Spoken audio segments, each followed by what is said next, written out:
What is Strike Force? So Strike Force levels, this is the introduction of non-linearity to the campaign. You're going to get these strike options for these Strike Force levels when you're taking on your campaign. You'll have a choice of these levels. These are the proxy wars that are occurring in the year 2025.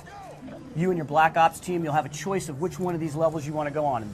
In this case, we've chosen Singapore. We're going into Singapore with this Black Ops level. Now, the thing about Strike Force levels is they are entirely new game design. Right now, what you've seen him just do, the player just do here, is he's gone into Overwatch mode.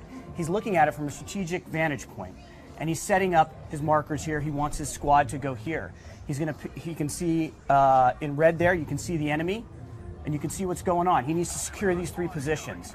So he's getting the lay of the land. He's going to set it up, and then at will, he can move into and play any one of these. This is your choice, right? So it's like how you can play this level the way you want to play. It's a sandbox level. You can take over the objectives in whatever way you want, in any order that you want. And you can play, you can lose. And you can lose. Right? And you can lose. So so obviously in a Call of Duty game, you need to win, right?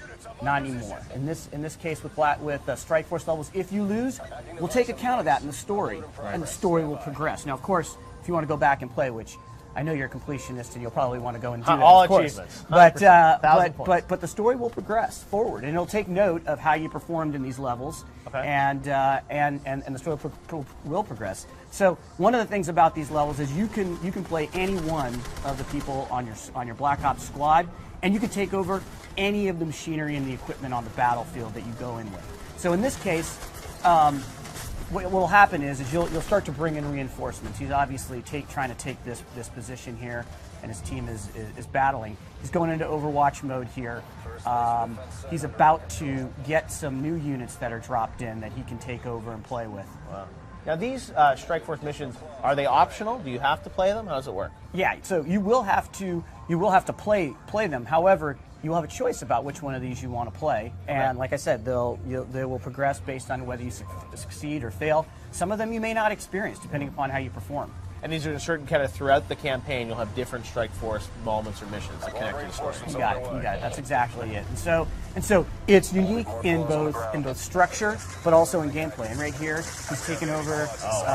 He's taken over one of the drones here, and he can either fire the rockets or he can fire his other heavy caliber weapons. He's rolling right now. This is a very powerful weapon. Clearly, he's driving, right? It's a different game mechanic altogether, so you're both driving and you're fighting here. Right.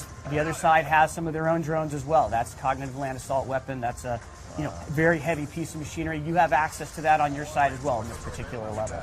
So it's amazing that you guys have all these levels that you've sort of inserted throughout the campaign. Now, this one is obviously set in Singapore, and you're going to have them kind of all around the world? They will be so without giving up the entire fiction, but there's going to be various areas, geographic locations in the world where these hotspots are occurring in this, like I said, in this year 2025. Right. And the head of JSOC is going to come to you and he's going to lay it all out and he's going to say, this is what's going on, this is what's going on, this is what's going on.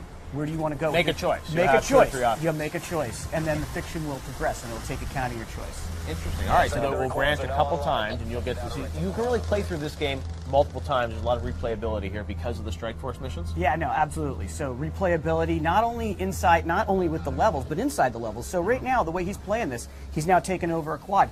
He's choosing to play this level in a particular way. So he's flying through this level with the quad, which is just a lot of fun. You can see that he's... So this quad gameplay, is that gameplay that we'll see in the single-player campaign as well, or are you reserving that for Strike Force? So there is quad gameplay in the campaign. What we've showed you is actually it being used as squad backup. Right. Okay. So different mechanic altogether. There's a quad right there. Right now you're flying it and you're fighting it. In the campaign in Los Angeles that we showed you guys yesterday, that's squad backup for you. So it's a different gameplay mechanic. So we're able to use the new technology of warfare in the year 2025 in completely different ways depending upon the context here. All right, Mark, well, I think we're going to have to leave it there. That is Strike Force, though. You got so much coming for Call of Duty Black Ops 2 Strike Force. We saw a campaign yesterday, multiplayer this summer as well, right? Absolutely, and don't forget zombies, Jeff.